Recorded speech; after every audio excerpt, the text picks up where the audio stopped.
this episode is actually about the apocalypse, which is pretty crazy. It's a pretty cool theme, but mostly in particular, it's talking about North Korea and the hurricanes. So one of the first things that we're going to talk about is actually North Korea. Some of the big things that are happening is the United States is getting threatened by North Korea with missile launching, and it's very interesting because we haven't had something like this before in our history. Well, we have, but not to this extent. Kim Jong-un is a long line from his father and his grandfather, and he has launched the most missiles actually in the history of North Korea. So I don't know about you guys, but it's a very interesting topic in news nowadays, but I could see a war breaking out eventually. How about you guys? I think it is very scary, and especially because they're obviously learning how to do it correctly. Like all of these missiles and bombs, it could be destructive to us as America. Like they could target us, and it's very scary. It's very plausible. I think one thing that we kind of rest easy on is the fact at how interconnected all of our markets are right now, and how connected all of our economies now. Like you can't just most cities, at least, you can't just bomb a city and that's it. You know what I mean? Like there's things that are exported from that city. There's so many ties internationally of all of our cities around the world now that it's. I think the reasonable politician would take their time and really analyze the consequences for their own nation of committing such acts. That's a good point. Yeah, I think that does have a good point to it, is that there is a lot of that's a big decision to make. But at the same time, as I once heard on the title sequence of Call of Duty Modern Warfare 3, all roads lead to destruction. So we'll have to see what happens. But I don't know, it's scary, but at the same time there is so much consequences to everybody's actions. But the scary part is too, because they're threatening large cities too. It's not just it's not going to be Grand Rapids. I mean, Grand Rapids is a big city, obviously, and it's near to Big Rapids, but they're not threatening cities like they're talking about New York, where they're going to launch it. City of San Jose, California, very, very large cities that could Largely populated, Yes. and where there's a lot of people, it does happen. So I get what you're saying with that point, but what happens then with that? How do we retaliate? What's the line that we have to draw? I feel like that once even the initial thought, it may not be the right thing to just blast them out of the sky, basically, just not missiles, but just North Korea in general. We're not going to blow up North Korea right away. What would be our next step if we were to be bombed? You never know what the decision would be, and you never know what's the right decision to make. That's the thing too.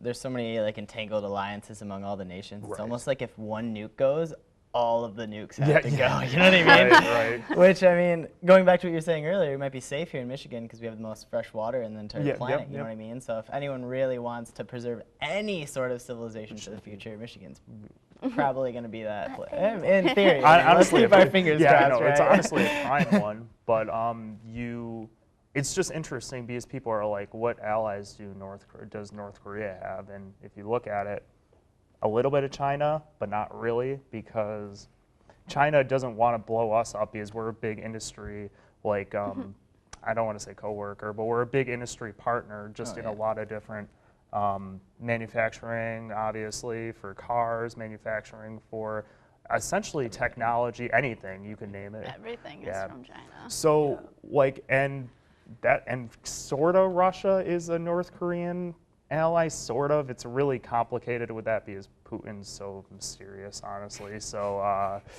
but that's not the important part, because we got to look at what North Korea actually initially wants. And I think honestly the appropriate action would be to be prepared for anything, because really it could be any day, and all of a sudden we could hear about it, a missile being launched at us, and what do we have to do?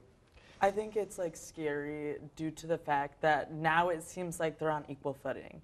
And so that's what I think America's kind of scared about, is that they seem like they're getting a little bit more advanced. And so when people are catching up, we're very oh gosh, we need to watch out for this, because now they are really threatening. And so to me, that's something that is like an apparent issue, is the idea that it could almost be even. And in this like digital age that we live in now, I mean, let's be honest, our president could declare war on Twitter practically. You know what I mean? Yeah. And that's where everyone's like getting information and spreading it too. So I guess that we're so like volatile in that sense. Yeah. Yeah. It's scary. I think it's sad that we have to live in fear, though. I feel like that's not how we should have to live, and it's not necessary either. No, it's not, because people proclaim that this is one of the greatest nations in the whole entire world, but you just, again, at that same time, it may be the greatest nation, but then with the threat of war, like, is it jealousy from North Korea? And that's what I've heard a lot of. It's just Kim Jong-un being jealous of what actually America has stood for. Not all of it, because we obviously have our problems in our own, but like just the whole concept of what the American dream is. Another thought too, we haven't seen war on our own turf since, I believe, the Civil War. Oh my gosh, that is so scary to think about, that if it ever came here. 1812 maybe. Yeah. Maybe 1812. It's been a but while. I was going to say, it's been a long time. Long time. It could be very, very unique of a situation, and it just, again, it will show a lot of Trump and a lot of our nation overall of how we're going to react. Another thing why we made this apocalypse themed is because of the hurricanes that are going on in Florida. That's a huge deal. A lot of people, personally, my family had to evacuate Florida because they have a summer home down there because they don't like Michigan winters, but and Michigan falls for some reason. But they came back up to Michigan and they were explaining some things to me. A lot of huge things are just out there because like it goes from radio towers being out to any like electricity that they get at all. And again, it goes back to the fresh water thing that you were talking about. It's a really, like any natural resource that they're looking for, it's basically wiped out down there right now. I had friends that had to wait an hour, and they had to drive an hour away, wait an hour at a gas station just to receive gas for like a generator and things like that. That's crazy. It's very scary, and like they raised all the prices for water and things like that. Like everyday needs, everyday necessities, they basically made it super expensive for anybody to be able to get. And I feel like that's sad for absolutely. America. Like we need to support the people that are in need, and that if people are not willing to lower prices or keep them at least the same for the people that need it, how is that even like? Comes down to scarcity at that point, though. You know what I mean? They're not raising the prices because they want to raise the prices necessarily. They physically have to, because I mean, with traumas like this, you know, people are out of jobs, because they're physically displaced from their job, and I mean, infrastructure's down, so it's like it's a lot more costly to get the resources that you need, which is sad, but I mean, It's economics. unfortunately, yeah, it's economics, exactly. And it's just so crazy that there's so many like natural disasters happening like all at like seemingly the same time. Like that's very spooky. Like so many hurricanes. Yeah, actually right right in a row. Yeah, it's crazy because we've never seen this many hurricanes. Actually, kind of in the, we've seen that many, but we haven't seen them in the same area grouped up as much, which is a really interesting concept because it's completely destroying the economy of Florida, because one thing of just destroying houses, jobs, like you said, but then it's also tanking the tourist area there. You won't see a lot of people be down in Florida this spring break, and that's a huge time for them, honestly, to make a lot of money for their economy, which is very sad. But I mean, what can you do at that point? It's not in the control of people. It's natural disasters. It's nothing you can do about, really. Also, like the farmers and all of the people that like oranges and avocados and things yeah. like that are just Yes, going to go up yeah. in price for us for now Yeah. until they can recoup and start over with their crop selection. We're already seeing a lot of that in grocery stores here. I mean, Yep. there's certain like fruits you're not able to get right now because of the whole disasters that are going on and everything, destroying the crops. And that's not even Florida. That's also, I mean, Texas has natural disasters, which has been affecting us as well. Mexico's had a couple of earthquakes, and it's crazy. It is almost like an apocalypse, almost, because we don't know what's actually going on. Some people say it's global warming because of the hurricanes and then all the heat wave here, but you know, that's a theory. You never know. Some people believe in it, but who knows, really? And maybe more to come. We'll have to see. And is it natural or is it manipulated by humans? We don't know. Hey. Conspiracy. No one knows. Conspiracy theories coming in at its best. Yeah. Always got to consider all of the options. Right, yeah, you never know, You honestly. never know. People, and got to unite people some way, and who knows, that's a really good possibility. In times of disaster, people unite, so. People do. Yeah. Very interesting, though. Very, very interesting about all this. And who knows, again, like I said, more to come. You guys have any more thoughts on that?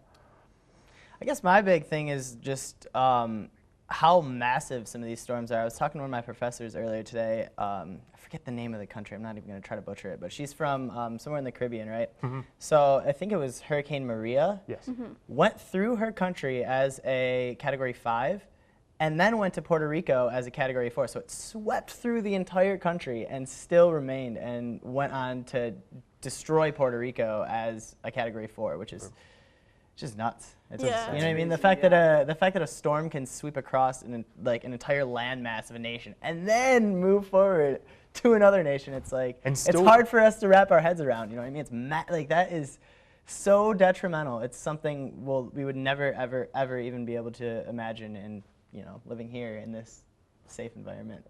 And still with that power too, like going from a Yeah. Category 5 to a Category 4. I mean, it's a big difference between the categories, but still, like a 5 to a 4 only, usually will drop down Right. completely, let alone just drop one category. That's pretty crazy. Absolutely wild.